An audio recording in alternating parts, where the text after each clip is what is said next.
Hello friends, मैं नीता भास्कर आप सभी लोग का अपने यूट्यूब चैनल पर स्वागत करती हूँ और आशा करती हूँ कि आप लोग स्वस्थ होंगे, सुरक्षित होंगे और अपनी तैयारी कर रहे होंगे।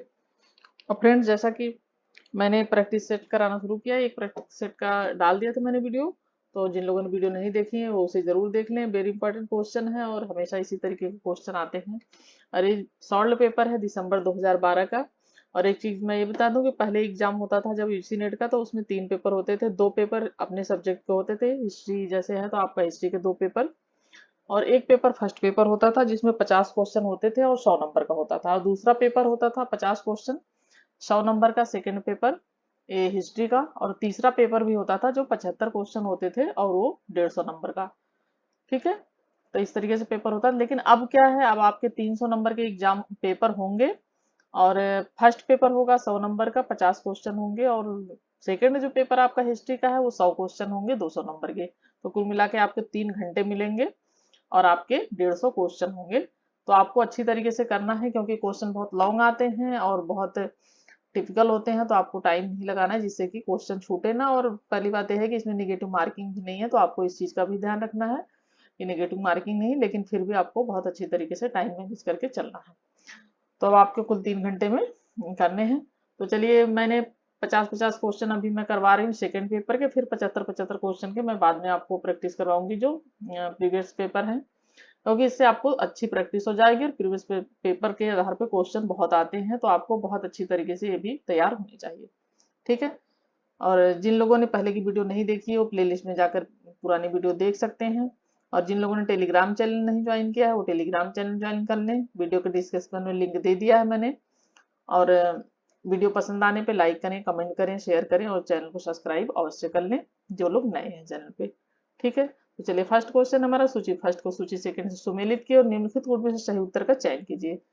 मध्य पाषाण युगीन स्थल, लघु पाषाण उपकरण, नियमित कृषि कारम, कैल्सिडोनी। सेकंड में लंगनाज, बागौर और बिरभानपुर, चपानी, मांडो है। तो हमारा फर्स्ट क्वेश्चन का राइट आंसर हो जाएगा फ्रेंड्स ए, यानी ए का 2 और बी का 1, सी का 3 और डी का 4। और फ्रेंड्स, इसमें मैं डिटेल नहीं बताऊंगी। जिन लोगों ने, जो लोग मैं वीडियो डाल रही हूँ जो लेक्चर वाली, उसे जरूर देखें, उससे आपके ये क्वेश्चन सब क्लियर होते चले जाएंगे धीरे धीरे और आपकी प्रैक्टिस भी होती जाएगी। क्योंकि इतना टाइम नहीं है कि इसमें भी मैं डिटेल बताऊं और उसमें भी, और बहुत टाइम लग जाता है। चलिए ठीक है, आगे चलते हैं। सेकंड क्वेश्चन, निम्नलिखित स्थलों में से किस स्थल पर प्रस्तर उपकरण निर्माण का केंद्र पाया गया है? तो हमारा दूसरे का राइट आंसर है सी, इमामपुर। ठीक है। थर्ड क्वेश्चन हमारा, सूची फर्स्ट को सूची सेकंड से सुमेलित करना है। ऋग्वेद, यजुर्वेद, सामवेद, अथर्ववेद और इधर सूची सेकंड है, तो हम इसमें मिलाएंगे तो हमारा राइट आंसर हो जाएगा थर्ड का डी। ठीक है, राइट आंसर क्या है हमारा? डी है। महाभारत में वर्णित स्थलों की पहचान निम्नलिखित में से किस स्थल से की जाती है? उत्तरी कृष्णमार्जित भांड, लाले कृष्णमार्जित भांड, या चित्रित धूसर, या उपयुक्त में से कोई नहीं। तो हमारा फोर्थ क्वेश्चन का राइट आंसर है बी, लाल एवं कृष्णमार्जित। ठीक है, लाल एवं कृष्णमार्जित जो मृद भांड होते थे वो है। महाभारत में जो वर्णित स्थल उसकी पहचान की जाती है। निम्नलिखित में से कौन सा स्थल परिवक्त हड़प्पी स्थल से संबद्ध नहीं है? मैं आजकल हड़प्पा सभ्यता भी मैंने कराया है और बहुत अच्छी तरीके से कराया है। ये सब आपके क्वेश्चन क्लियर हो जाएंगे अगर आप पुरानी वीडियो देखते हैं तो। ठीक है, इसलिए पुरानी वीडियो जरूर देखें। जो मैं वीडियो डेली अपलोड कर रही हूँ ज्यादा पुरानी भी नहीं है, अभी शुरू किया है हड़प्पा सभ्यता, ये सब क्वेश्चन मिल जाएंगे आपको। तो निम्नलिखित में से कौन सा हड़प्पा से संबद्ध नहीं है? तो ये हमारा राइट आंसर 5 क्वेश्चन का डी, सराय खोला जो है ये हड़प्पा स्थल से संबंध नहीं है। बाकी सुरगेटदा और लखीमपुर वाला, लखीम और धलेवन, ये सब उससे संबंधित है। वर्तमान में राजा अशोक की खंडित उचित प्रतिमा कहाँ से मिली है? कर्नाटक में कंगनहल्ली, उत्तर प्रदेश महास्थान, बिहार में कुम्हार, या कर्नाटक में निटूर। तो 6 क्वेश्चन का राइट आंसर है बच्चों ये, कर्नाटक में जो कंगलहल्ली स्थान है वहां से मिली है खंडित प्रतिमा। 7th क्वेश्चन है, बुद्ध के समकालीन धार्मिक संप्रदाय का उल्लेख किस बौद्ध साहित्य से प्राप्त होता है? ठीक है, किस बौद्ध साहित्य से प्राप्त होता है? हमारा राइट आंसर है डी, ब्रह्मजाल सूत्र। निम्नलिखित में से कौन सा ग्रंथ संगम साहित्य का संग्रह ग्रंथ नहीं है? संगम साहित्य का संग्रह ग्रंथ नहीं है। तो ये इतुके पुतुके, तिरुकुरल, अहिना नुरु। तो राइट आंसर हमारा 8 क्वेश्चन का बी, यह है जो है राइट आंसर हमारा बी, तिरुकुरल। ठीक है। 9th क्वेश्चन है हमारा, सूची फर्स्ट को सूची सेकंड के सुमेलित करना है और सूची कूट का चयन करना है। तो हम 9th क्वेश्चन पे चलते हैं। यह है अल्बर्नी, मेगास्थनीज, फेक्सियान, जुअन, जांग, तो इनका सबका मिलान करना हमें। तो हमारा 9th क्वेश्चन का राइट आंसर है डी, यानी ए का 4, बी का 2, सी का 3, डी का 1। ठीक है, आप मिला लीजिएगा। 10th क्वेश्चन, नीचे दो वाक्य दिए गए हैं, एक को कथन और दूसरे को कारण आर कहा गया है। इस तरीके के क्वेश्चन बहुत आते हैं और जो अभी पेपर हो रहे हैं उसमें बहुत आते हैं इस तरीके के क्वेश्चन, इसलिए इसको बहुत अच्छी तरीके से आपको पूरा अच्छी तरीके से आपको पढ़ना है। ठीक है, 750 ईस्वी से लेकर 1200 ईस्वी के बीच उत्तर भारत में एक नई राजनीतिक, सामाजिक, आर्थिक संरचना का उदय और पूर्ण विकास देखा गया। कारण क्या है? इस नई व्यवस्था को सामंतवाद के रूप में वर्णित करने में सभी इतिहासकार एक मत हैं। उपयुक्त कथनों के अध्ययन के उपरांत निम्नलिखित में से कूट का सही उत्तर दें। हमें पढ़ना है और उसके बाद हमें समझना है, फिर हमें उत्तर देना है। तो अगर हम पढ़ते हैं इसे और समझते हैं तो हमारा 10th क्वेश्चन का राइट आंसर है सी। ठीक है, यानी क्या सी है? ए और आर दोनों सही हैं। ठीक है, ये दोनों ही सही है और आर ए का सही स्पष्टीकरण, यानी जो ये बात कही गई है कि 750 ईस्वी से लेकर 1200 ईस्वी उत्तर भारत में एक नई राजनीतिक, सामाजिक अर्थव्यवस्था उदय हुआ, तो ये और पूर्ण विकास इसका देखा गया, तो यह बात सही है और ये भी सामंतवाद के रूप में वर्णित करने के सभी इतिहासकार एक मत है, तो ये भी बात सही है। 11th क्वेश्चन है हमारा, सूची फर्स्ट को सूची सेकंड से सुमेलित कीजिए और निम्नलिखित कूट से सही उत्तर का चयन कीजिए। अश्व घोष, भास, विशाखा दत्त, हेमचंद्र, तो एक तरफ राइटर हैं और दूसरी तरफ बुक के नाम लिखे हुए हैं उनके, तो हमें ये जो है मिलाना है हमें। ठीक है, तो हम आगे चलते हैं। बाकी जो है अश्व घोष की है ये बुद्धचरित है और विशाखा दत्त की मुद्राक्षस है। ठीक है, और भास की है ये बाल चरित। एक बार देख लेते हैं, हम आगे चलते हैं, मिला लेते हैं। 11th क्वेश्चन का हमारा राइट आंसर हो जाएगा बी। ठीक है, ये है हमारा right answer B. 12th question है, अर्थशास्त्र का सर्वप्रथम अंग्रेजी अनुवाद कब प्रकाशित हुआ? अर्थशास्त्र का, ये ध्यान रखिए कौन सी बुक का? अर्थशास्त्र का जो है सर्वप्रथम अंग्रेजी अनुवाद कब प्रकाशित हुआ? 1905, 1909, 1915, 1960, अंग्रेजों के शासनकाल में भी जो है ये हुआ है। तो 12th क्वेश्चन का राइट आंसर हमारा सी। कब हुआ है सर्वप्रथम अंग्रेजी अनुवाद? 1915 में। ठीक है, निम्नलिखित नंद राजाओं को तिथि क्रमानुसार क्रम में लिखिए और दिए गए कूट से सही उत्तर चुनिए। गोविशंक, पांडुक, उग्रसेन, धन, तो ये जो है नंद राजा हैं और इनका हमें ये देखना है कि इनका क्रम क्या है। तो 13 क्वेश्चन का राइट आंसर हमारा होगा बी, यानी पहले उग्रसेन, फिर पंडुक, फिर ये गोविशंक, फिर धन। 14 क्वेश्चन है, निम्नलिखित में से गलत कथन का चयन कीजिए। हमें गलत कथन का चयन करना है। कुमारगुप्त के काल में हूण आक्रमण हुआ। ठीक, प्रथम गुप्त हूण शासक तोरमाड़, कौन? तोरमाड़ पश्चिमी भारत एरड़ के आसपास के मध्य भारत जीतने में सफल रहा। तोरमाड़ ने जैन धर्म अपनाया था। मिहिरकुल श्रीलंका जीतने में सफल रहा। तो 14 क्वेश्चन का हमारा जो है गलत हमें कथन चुनना है, सही नहीं, हमें इसमें गलत कथन चुनना है कि गलत क्या है, यानी 3 तो सही है, एक गलत है। तो 14 क्वेश्चन का राइट आंसर क्या है? ये डी है, मिहिरकुल श्रीलंका जीतने में सफल रहा, ये गलत है बिल्कुल। और ये हमारी जो है तीनों ये सही है, यानी कुमारगुप्त के काल में हूण आक्रमण हुआ था और तोड़मार भारत एरड़ के आसपास का मध्य भारत जीतने में सफल रहा था और तोड़मार ने जैन धर्म अपनाया था, ये भी सही है। ठीक, तो ये सब सही है, गलत क्या है इसमें? डी। 15 क्वेश्चन, निम्नलिखित नामों को तिथि क्रमानुसार क्रम में लगाते हुए कूट से सही उत्तर का चयन कीजिए। यशोमती, पुष्यभूति, नरवर्धन, राजश्री। तो 15 क्वेश्चन का राइट आंसर है ये। ठीक है, क्रम में लगाएंगे हम अगर तो 3 नरवर्धन, फिर पुष्यभूति, फिर है राजश्री का शासनकाल, फिर उसके बाद यशोमती। 16 क्वेश्चन है। सूची फर्स्ट को सूची सेकंड से सुमेलित करना और नतीजे के कूट से सही उत्तर का चयन करना है। सूची फर्स्ट, सूची सेकंड, पल्लव वंश, सोम वंश, चालुक्य वंश, चोल वंश। तो ये मंदिरों का इन्होंने, मंदिर है, इन मंदिरों का किसने किसने निर्माण करवाया, ये हमें मिलाना है। तो हमारा 16 क्वेश्चन का राइट आंसर हो जाएगा, हमारा 16 क्वेश्चन का राइट आंसर है ए। ठीक है, ए का 3, बी का 1, सी का 4, डी का जो है 2। सूची फर्स्ट को सूची सेकंड से सुमेलित कीजिए। इस तरह का क्वेश्चन देखे बहुत ज्यादा आए हुए हैं और अभी भी आते हैं। एक कार्य और कथन और कारण वाले बहुत आते हैं और एक मिलान करने वाले आते हैं। सीधे सीधे क्वेश्चन यूजीसी नेट में कम पूछते हैं बच्चों। सूची फर्स्ट का सूची सेकंड से सुमेलित कीजिए, नीति कूट से सही उत्तर का चयन कीजिए। सूची फर्स्ट जो है संस्थापक है और सूची सेकंड जो है ये मध्य है। भंडारकर राजपूतों की क्षत्रिय उत्पत्ति, चंद्रबरदाई राजपूतों की विदेशी उत्पत्ति, इन लोगों ने अपने विचार व्यक्त किए हैं। तो इसे हम देखेंगे 17 क्वेश्चन का हमारा राइट आंसर क्या हो जाएगा, हमारा राइट आंसर ए, यानी भंडारकर राजपूतों की हुड़ उत्पत्ति, चंद्रबरदाई ये कहते हैं अग्निकुंड से राजपूतों की उत्पत्ति हुई है, और बी का 3 है कन्नटाट जो है ये इन्होंने कहा है कि राजपूत विदेशी उत्पत्ति हुई है, और गौरी शंकर ओझा ने इन्होंने कहा कि राजपूतों की क्षत्रिय उत्पत्ति। ठीक है, 18 क्वेश्चन है। सुल्तानगढ़ी किसका मकबरा था, कुतुबुद्दीन ऐबक, रुकनुद्दीन फिरोज, बलबन, नसीरुद्दीन महमूद। सुल्तानगढ़ी किसका मकबरा था, 18 क्वेश्चन का हमारा राइट आंसर है डी, नसीरुद्दीन महमूद।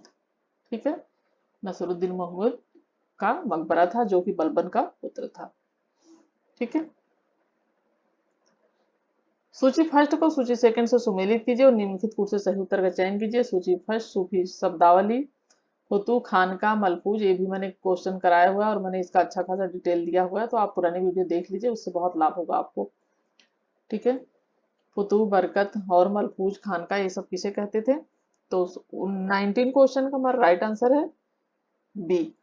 ठीक है, बी है, हम अगर इसमें मिलाते हैं तो बी हमारा उत्तर आएगा, यानी ए का 3 फुतू किसे कहते थे, बिन मांगा दान कहते थे फुतू, और बी का खानकाह किसे कहते थे, ये कहते थे सूफी जो खानकाह होते थे उन्हें, और बरकत किसे कहते थे, बरकत कहते थे सूफी संत का जो वार्तालाप होता था उसे कहते थे, और मलफूज कहते थे एक सूफी आध्यात्मिक वक्ता। ठीक,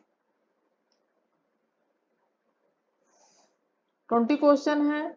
वली और अमीर के पदों को किसने पृथक किया, बलबन, अलाउद्दीन खिलजी, गयासुद्दीन तुगलक, मोहम्मद तुगलक।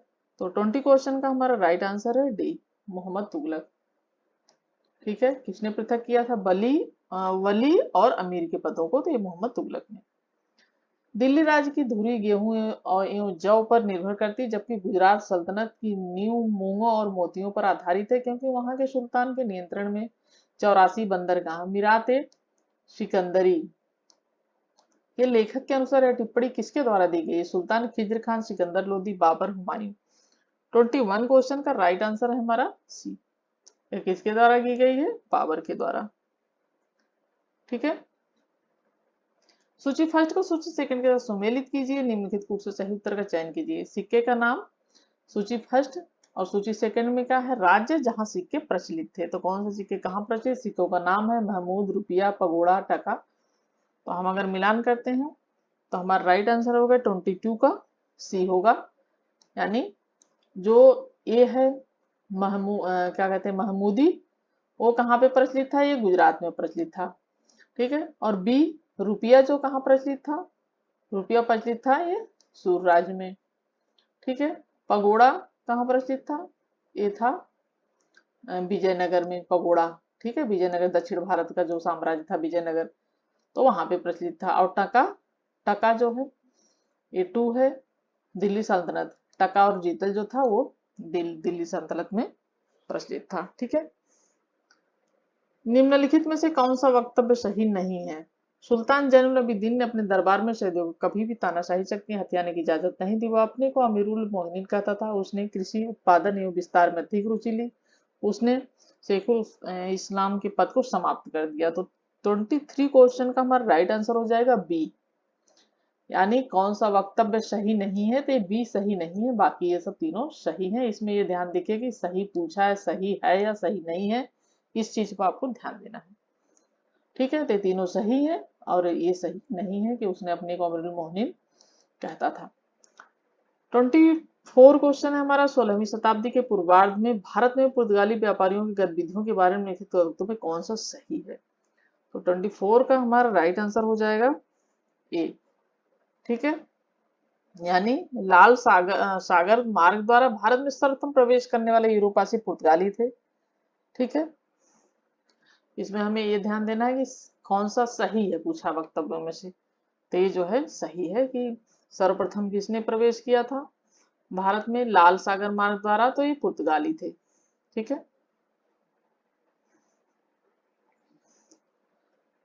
25th क्वेश्चन है। विजयनगर राज ने आद्य आनुवंशिकता सिद्धांत को प्रदर्शित किया। इस विचार को किसने अभिव्यक्त किया? ये जो विचार है आद्य आनुवंशिकता, एन करसीमा, बर्टनस्टीन, के नीलकांत शास्त्री, बी ए सी तो 25th क्वेश्चन का हमारा राइट आंसर हो जाएगा सी, यानी के ए नील शास्त्री थे जिन्होंने इस विचार को प्रदर्शित किया, आद्य आनुवंशिकता। ठीक है, 26 क्वेश्चन है। सूची फर्स्ट को सूची सेकंड से सुमेलित करना है और कूट से फिर हमें मिलान करना है। विदेशी यात्री हैं एक तरफ शासक हैं। Abdul Razzaq, Ibn Battuta, सिदिल rice, William Fitch, ये कब कब आए थे ये हमें देखना है। तो इब्न बतूता तो आपको पता ही होगा कब आए थे, मोहम्मद बिन तुगलक के शासनकाल में। और विलियम फिच जो आए थे, अब्दुल रज्जाक आए थे देवराज सेकंड के शासनकाल में। ठीक है, तो हमारा इस तरीके से हम मिलान करेंगे तो हमारा राइट आंसर हो जाएगा 26 का डी हो जाएगा।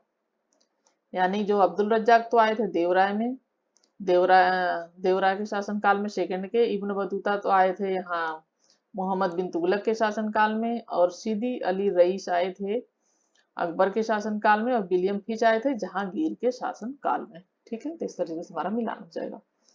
27 क्वेश्चन है। मुगल काल में जजिया कर से संबंधित निम्नलिखित वक्तव्यों पर विचार कीजिए। अकबर ने 1564 में जजिया समाप्त किया। अकबर ने 1575 में जजिया को पुनः लागू किया। अकबर ने 1579-80 में जजिया को पुनः समाप्त किया। औरंगजेब ने 1679 में जजिया को पुनः लागू किया। तो ऊपर कौन से सही है हमें ये बताना है। ठीक है, 27 क्वेश्चन का, तो 27 का हमारा राइट आंसर हो जाएगा जो है डी, यानी एक उसमें से एक और चार सही है। 28 क्वेश्चन। निम्नलिखित सही कालक्रमानुसार व्यवस्थित कीजिए और निम्नलिखित कुटुंबों से सही उत्तर चुनिए। अकबर द्वारा उड़ीसा की विजय, दास प्रथा की शुरुआत, 12 सूबों का सृजन, द्वैत पदों की शुरुआत, जातियों सवार। तो हमें इसमें भी कालक्रम के अनुसार हमें देखना है। 28 क्वेश्चन का राइट आंसर हो जाएगा हमारा फ्रेंड्स जो है सी। ठीक है, 28 क्वेश्चन का राइट आंसर क्या है हमारा? सी है। ठीक, और आगे चलते हैं। 3 1 2 4 इस तरीके से हमारा राइट आंसर हो जाएगा। यानी पहले 2 3 1 4, तो दास प्रथा की शुरुआत हुई पहले, फिर उसके बाद हमारा है 3 12 सूबों का सृजन, फिर है 1 अकबर द्वारा उड़ीसा की विजय, फिर है जाते सवार, यानी जाते सवार तो जहांगीर ने किया था जाते सवार, तो ये शुरुआत इसकी हुई थी बाद में। निम्नलिखित में से किन चित्रकारों के बारे में जहांगीर की मान्यता था कि अपने विशिष्ट क्षेत्र में उनका कोई प्रतिस्पर्धी नहीं था? अबुल हसन, बिशनदास, उस्ताद मंसूर, मनोहर। निम्नलिखित कूट से सही उत्तर का चयन कीजिए। 29 क्वेश्चन का हमारा राइट आंसर हो जाएगा बी, यानी 1 और 3। ठीक है, अबुल हसन मानता थे अपने विशिष्ट क्षेत्र में उनका कोई प्रतिस्पर्धी नहीं थे, ते था कौन था? ये अबुल हसन और ये जो है उस्ताद मंसूर। ठीक है, ये दोनों लोग थे, 1 और 3। निम्नलिखित उत्तर पूर्वी भारत के किन राज्यों पर मुगलों द्वारा आक्रमण किया गया? दिमसा, मैती, अहोम, कूच। निम्नलिखित में से सही उत्तर का चयन हमें करना है। तो 30 क्वेश्चन का राइट आंसर हमारा सी, यानी 3 अहोम और ये है कूच। इन राज्यों पर उत्तर पूर्वी राज्यों पर मुगलों द्वारा आक्रमण किया गया था। ठीक है, सूची फर्स्ट को सूची सेकंड से सुमेलित किए गए निम्नलिखित कूट से सही उत्तर का चयन करना है। फर्स्ट में पुस्तक है और सेकंड में हमारा लेखक है, राइटर है हमारा। तो गुलशन इब्राहिमी, बसाती उल्लाह ने फुतुहात आदिल शाही, नुस्खा दिल कुशा। तो हमें इसमें मिलान करना है, और हम अगर मिलान करते हैं बच्चों तो हमारा राइट आंसर हो जाएगा 31 क्वेश्चन का डी हो जाएगा हमारा राइट आंसर। ठीक है, यानी गुलशन इब्राहिमी ये है मोहम्मद कासिम फरिश्ता, इन्होंने यानी फरिश्ता ने लिख करा है ये गुलशन इब्राहिमी। ए का 4 है। बी का क्या है, बशातीन उस सलातीन, ये है गुलाम मुर्तजा। और फुतुहात आदिल शाही किसने लिखी है, ये लिखी है भीमसेन ने। ठीक है, सी का 2। और नुस्खा दिल खुशा जो पुस्तक है इसकी रचना की है, ओ सॉरी, इसकी रचना की है जो नुस्खा दिल खुशा की भीमसेन ने। और फुतुहात जो है 4 1 2 3, ए का 4 है और बी का है, बी का 1 है, बी का 1 है, सी का है हमारा 2 है। अच्छा, सी का 2 है, इस तरीके से है। ठीक है, एक मिनट में, तो इस तरीके से हमें मिलान करना है। ए का 4, बी का 1 और सी का 2 है, यानी खुजनी अस्त्राबादी है। ठीक है, और डी का 3 है। तो इस तरीके से हमारा मिलान हो जाएगा। 32 क्वेश्चन है। सूची फर्स्ट को सूची सेकंड से सुमेलित कीजिए और निम्नलिखित कूट से सही उत्तर का चयन कीजिए। सूची फर्स्ट पुस्तक है और सूची सेकंड है लेखक है। Early Mughal painting, a history of sultanate architecture, Mughal painters and their works. D है Mughal architecture in outline of its history and development 1526 1858। तो ये हमारा राइट आंसर, इसमें हम मिलान करेंगे सोम प्रकाश वर्मा है, खोज मिलो, क्लीवेलैंड आरनाथ। तो हम इसमें मिलान करेंगे जो है 32 का। तो हमारा राइट आंसर है इसमें ए आएगा। ठीक है, यानी ए का अर्ली मुगल पेंटिंग, यह है मिलो क्लीवलैंड बीच। और बी है हिस्ट्री ऑफ, और इसका हमारा आ जाएगा 4, यानी आरनाथ।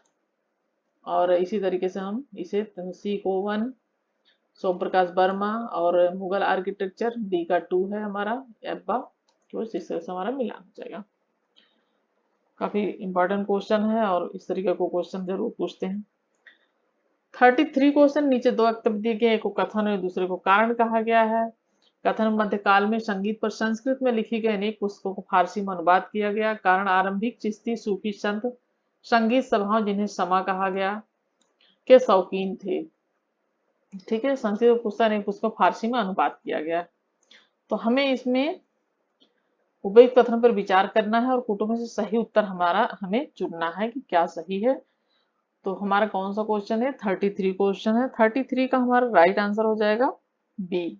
ठीक है, यानी ए और आर दोनों सही तो हैं। ठीक है, ए भी सही है, ए भी सही है, लेकिन क्या है, आर ए की सही व्याख्या नहीं है। यानी ठीक है, ये सही व्याख्या नहीं है। ओके, 34 क्वेश्चन है। नीचे दो वक्तव्य दिए गए, एक को कथन है, दूसरे को कारण कहा गया है। शाहजहां के शासनकाल में संगीत और नृत्य कलाएं अपनी चरम सीमा तक पहुंच गई थी, वह कलाओं एवं साहित्य का संरक्षक था। तो हम 34 क्वेश्चन पे चलते हैं, इसके आंसर पे। इसमें कथन एवं कारण में क्या सही है, उपयुक्त तथ्यों में विचार करिए और सही उत्तर बताइए। तो सही उत्तर हमारा हो जाएगा 34 का जो है डी, यानी ए तो असत्य है क्योंकि वो बिल्कुल गलत था। और आर जो है क्या है, सही है, क्योंकि इसमें आप देख रहे हैं इसमें लिखा है कि शाहजहां के शासनकाल में संगीत और नृत्य कलाएं अपनी चरम सीमा पर थी। तो ऐसा कुछ नहीं है। और वो कला में साहित्य का संरक्षक था, ये था क्योंकि उसने जो है स्थापत्य कला साहित्य में काफी उसने, आप जान ही रहे हैं स्थापत्य कला में उसने कितना विकास किया था। ठीक है, 35 क्वेश्चन है। 17वीं शताब्दी में लिखित राज्यों में से कौन सा राष्ट्र राज्य नहीं था, फ्रांस, जर्मनी, इंग्लैंड, स्पेन। ठीक है। 20 हमारा है 35 क्वेश्चन। इसमें हमारा राइट आंसर है बी, यानी जर्मनी। निम्नलिखित राज्य कौन सा राष्ट्र राज्य नहीं था? तो जर्मनी नहीं था, बाकी फ्रांस, इंग्लैंड और स्पेन ये थे। 17वीं शताब्दी की बात है। नीचे दो वक्तव्य दिए गए हैं, एक को कथन और दूसरे को कारण आर कहा गया है। कथन ये 1793 में बंगाल में लागू किए गए अस्थाई बंदोबस्त की मूलभूत बात थी सदैव के लिए कर निर्धारण करना। जो 1793 में बंगाल में लागू किए गए अस्थाई बंदोबस्त लागू किया गया था, उसकी क्या थी मूल बात? यानी हमेशा के लिए कर निर्धारण करना था। या कार्नवालिस का विश्वास था कि जमींदार अपनी भूमि का विकास करेंगे। उपयुक्त कथनों में से हमारा कौन सा सही है? तो हमारा ये 36 क्वेश्चन, इसका हमारा राइट आंसर हो जाएगा। ये तो सत्य है लेकिन आर असत्य है। ठीक है, यानी ये तो सही है लेकिन ये क्या है? ये गलत है। यानी कार्मिक के विश्वास ऐसा नहीं था कि अपनी भूमि का लोग विकास करेंगे। 37 क्वेश्चन है, कलकत्ता के फोर्ट विलियम का प्रथम सभापति कौन था? Charles Eyre, John Child, George Oxenden या जिराल्ड आंजियर? तो हमारा राइट आंसर है 37 का ये है चार्ल्स आयर। फोर्ट विलियम जो है विलियम का प्रथम सभापति ये था चार्ल्स आयर। ठीक है। 38 क्वेश्चन है, सूची फर्स्ट को सूची सेकंड से सुमेलित कीजिए, निम्नलिखित कूटों से सही उत्तर का चयन कीजिए। सूची फर्स्ट, सूची सेकंड, तो ये हमें जो है इसमें हमें मिलान करना है। सूची फर्स्ट का सूची इंडियन मिरर, और जैसे कि इसमें हम आगे चलते हैं, देखते हैं किसने किसने ये है सबकी पत्रिकाएं ये। तो 38 का हमारा राइट आंसर हो जाएगा ए। ठीक है, ए का 3, बी का 4, सी का 2, डी का 1, इस तरीके से हमें मिला लेना है। सूची फर्स्ट को सूची सेकंड से सुमेलित किए। मिलान करने वाले क्वेश्चन आप अच्छी तरीके से प्रैक्टिस कर लेना, क्योंकि इससे क्वेश्चन आएंगे और मिलते जुलते आते हैं तो फिर आपको प्रॉब्लम नहीं होगी। सूची फर्स्ट को सूची सेकंड से सुमेलित किया, लिखित कूट से सही उत्तर का चयन किया। सूची फर्स्ट, सूची सेकंड, महात्मा गांधी सूरत अधिवेशन के अध्यक्ष, रास बिहारी घोष कलकत्ता अधिवेशन के अध्यक्ष, लाहौर अधिवेशन के अध्यक्ष, नादा बहन। तो ये काफी, इसमें तो हमें सही उत्तर का चयन करना, हमें यानी मिलाना है। तो वो हम मिलाएंगे तो ये महात्मा गांधी तो बेलगाम, इसके बेलगाम के थे जो है। तो इस तरीके से हम अगर मिलान करते हैं तो 39 का हमारा बी बैठेगा, क्योंकि ए का तो महात्मा गांधी है जो कि 1924 की बात है। 1924 में बेलगाम अधिवेशन, और लाहौर के ये हैं जवाहरलाल नेहरू। ठीक है, डी का हमारा 3 हो जाएगा जवाहरलाल नेहरू, ये 1929 की बात है लाहौर अधिवेशन। और रास बिहारी जो हैं ये हैं सूरत अधिवेशन के। ठीक है, और दादा भाई नौरोजी जो थे कलकत्ता अधिवेशन के अध्यक्ष हुए थे। ठीक है, सूची फर्स्ट को सूची सेकंड से सुमेलित कीजिए और निम्नलिखित से सही उत्तर का चयन कीजिए। सूची फर्स्ट, सूची सेकंड, बी डी सावरकर, लाला हरदयाल, तारकनाथ दास, मदनलाल ढींगरा। तो हमें इसमें मिलान करना है, हम मिलान करेंगे। 40 का 40 क्वेश्चन का हमारा डी आएगा। ठीक है, बीडी सावरकर जो लाला हरदयाल हैं ये गदर पार्टी से संबंधित हैं। बी का हमारा 1 है। डी का ये जो है बीडी सावरकर हैं, इनकी रचना है अभिनव भारत। लाला हरदयाल इससे संबंधित है गदर पार्टी से। तारकनाथ जो थे ये फ्री हिंदुस्तान, और मदनलाल ढींगरा ये किससे संबंधित थे? ये थे जो है ये करजन। ठीक है, सॉरी यहाँ इसमें मिलाना है करजन। ठीक है, 41 क्वेश्चन, निम्नलिखित में से कौन से जिले मद्रास प्रेसिडेंसी में उत्तर सरकार के थे? ठीक है, तो कौन से मद्रास प्रेसिडेंसी में उत्तरी सरकार के थे? कौन से जिले? मुस्तफानगर, एलोर, कोंडीविडू, राजमुंदरी। तो ये हमें राजमुंदरी से हमें मतलब क्रम देखना है इसका, कौन से थे किस क्रम में। 41 का हमारा राइट आंसर है सी। ठीक है, हमारा राइट आंसर क्या है? ये सी, मुस्तफानगर, एलोर, राजमुंदरी, ये हमारा राइट बैठेगा चिक्काकोट। ठीक है, आगे चलते हैं। 42 क्वेश्चन है, क्रिप्स मिशन का क्या उद्देश्य था? भारत छोड़ो आंदोलन को शुरू होने से पहले रोकना, भारतीय राजाओं को ब्रिटेन के युद्ध प्रयासों में समर्थन देने के लिए मनाना, या कांग्रेस मंत्रिमंडल त्याग पत्र न देने को राजी करना, संविधान बनाने वाली समिति को तुरंत गठित करना। तो क्रिप्स मिशन जो आया था उसका क्या उद्देश्य था? ठीक है, 42 क्वेश्चन हमारा है, ये 42 क्वेश्चन का हमारा राइट आंसर है जो है बी, यानी जो भारतीय नेता थे ब्रिटेन के युद्ध के प्रयासों को समर्थन देने के लिए मनाना था। ठीक है, ये था क्रिप्स मिशन का उद्देश्य। ठीक, अब फ्रेंड जो भी क्वेश्चन है बहुत ही इंपॉर्टेंट है, इसलिए आपको पूरा अच्छी तरीके से ध्यान देना है और वेरी इंपॉर्टेंट क्वेश्चन है, और मैंने पहले काफी क्वेश्चन भी कराए हैं तो आप लोगों को उसे भी ध्यान देना है, क्योंकि बहुत ही अच्छे क्वेश्चन मैंने पहले भी कराए हैं और मैं वीडियो भी जो अपलोड कर रही हूँ वो भी बहुत अच्छे तरीके से डिटेल में।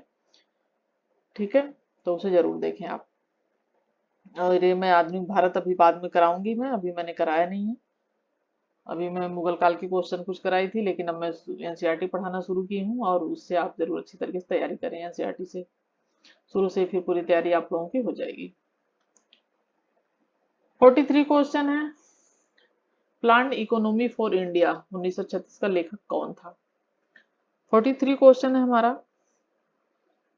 बी, यानी एम विश्वेश्वरैया, ये थे लेखक प्लान्ड इकोनॉमी, ठीक है, फॉर इंडिया 1936। 44 क्वेश्चन है, नीचे दो वक्तव्य दिए गए हैं, एक को कथन और दूसरे को कारण कहा गया है। कथन है, अंग्रेजों ने भारत में पाश्चात्य शिक्षा को आरंभ किया। कारण क्या है? वे भारतीयों को वैज्ञानिक एवं राष्ट्रीय प्रगति के प्रति जागरूक करना चाहते थे। उपयुक्त कथनों में से निम्नलिखित में से कौन सा सही है? 44 का हमारा राइट आंसर है सी, यानी ए और आर दोनों सही हैं। ठीक है, ये दोनों ही सही है और आर ए की सही व्याख्या भी करता है। ठीक है, तो इसलिए दोनों ही सही है। 45 क्वेश्चन, निम्नलिखित को सही कालक्रम के अनुसार व्यवस्थित कीजिए, सही उत्तर का चयन निम्नलिखित कूटों में से कीजिए। द्वितीय आंग्ल मराठा युद्ध, द्वितीय अंग्रेज मैसूर युद्ध, द्वितीय कर्नाटक युद्ध, या प्रथम सिख जो है अंग्रेज युद्ध, प्रथम अंग्रेज सिख युद्ध। ये जब मैं आपको कराऊंगी तो फिर अच्छी तरीके से डिटेल बनाऊंगी, अभी मैं उससे क्वेश्चन आंसर करा रही हूँ आपको, तो आप अपने पे ध्यान दें। और 45 क्वेश्चन है हमारा सी, हमारा राइट आंसर है। ठीक है, यानी पहले क्या हुआ था? द्वितीय आंग्ल मराठा युद्ध, फिर हुआ था प्रथम अंग्रेज सिख युद्ध, फिर हुआ था थर्ड द्वितीय कर्नाटक युद्ध, फिर हुआ था द्वितीय जो है ये द्वितीय तृतीय अंग्रेज मैसूर युद्ध, जिसमें टीपू सुल्तान की मृत्यु हो गई थी। ठीक है, 46 क्वेश्चन है हमारा, निम्नलिखित में को सही कालक्रम के अनुसार व्यवस्थित कीजिए एवं सही उत्तर का चयन निम्नलिखित कूटों में से कीजिए। मुंडा विद्रोह, संथाल विद्रोह, मोपला विद्रोह। तो ये हमारा जो है इसे हम क्रम वाइज लगाएंगे, तो हमारा पहले संथाल विद्रोह है, फिर हमारा है दक्कन दंगे, फिर हमारा है मुंडा विद्रोह, फिर हमारा है मोपला विद्रोह। तो इस तरीके से हमारा राइट आंसर हो जाएगा। 46 क्वेश्चन का हमारा राइट आंसर है डी, यानी 2 4 1 3 है हमारा राइट आंसर। ठीक है, 47 क्वेश्चन है हमारा, सूची फर्स्ट को सूची सेकंड से सुमेलित कीजिए और अग्रलिखित कूट से सही उत्तर का चयन कीजिए। गौरक्षणी सभा, साधारण ब्रह्म समाज, प्रबुद्ध भारत। तो हमें इसमें मिलान करना, इससे हमें कूट से सही उत्तर हमें चुनना है। तो 47 क्वेश्चन का हमारा राइट आंसर हो जाएगा सी। ठीक है, ए का 3 गौरक्षणी सभा से संबंधित है, स्वामी दयानंद सरस्वती, और रफ्त गुफ्तार से संबंधित हैं, ये जेबी वाचा, और साधारण ब्रह्म समाज जो था, एक साधारण ब्रह्म समाज, एक ब्रह्म समाज। तो साधारण ब्रह्म समाज से संबंधित हैं, ये शिवनाथ शास्त्री हैं, ये ध्यान रखें। ब्रह्म समाज से राजा राम मोहन राय हैं, और प्रबुद्ध भारत जो है वो विवेकानंद संबंधित है। 48 क्वेश्चन है हमारा, निम्नलिखित तो सही कालक्रम के अनुसार व्यवस्थित कीजिए, सही उत्तर का चयन निम्नलिखित कूटों में से कीजिए। क्रिप्स मिशन, गांधी समझौता, साइमन आयोग, भारत विभाजन। तो हमें इसमें देखेंगे तो भारत विभाजन तो सबसे लास्ट का है, और इसमें हम क्रम में चलेंगे तो 48 क्वेश्चन का हमारा राइट आंसर हो जाएगा डी। ठीक है, यानी पहले तो साइमन कमीशन आया था 28 में, 1928 में। फिर एक क्रिप्स जो है फिर आया था ये क्या कहते हैं गांधी मिल समझौता, ये करीब 1931 में। और ये फिर क्रिप्स मिशन आया था, उसके बाद भारत विभाजन हुआ था, ठीक है, 1947 में। और ये आया था 1942 में क्रिप्स मिशन। ठीक। ब्रिटिश शासनकाल में किस कानून के अंतर्गत लोगों को बिना उचित सुनवाई के बंदी बनाने की अनुमति थी? Rowlatt act. और ये तो खैर रॉलेट एक्ट ही था, 49 का, ये हमारा राइट आंसर हो जाएगा। रॉलेट एक्ट में बिना दलील, बिना वकील ये था, जिसके बिना कानून के अंतर्गत लोगों को क्या हुआ, बिना उचित सुनवाई के ही बंदी बनाने की अनुमति थी, रॉलेट एक्ट। जिसके बाद जो है फिर उसके जलियांवाला बाग हत्याकांड भी 1919 में हुआ था, 13 अप्रैल।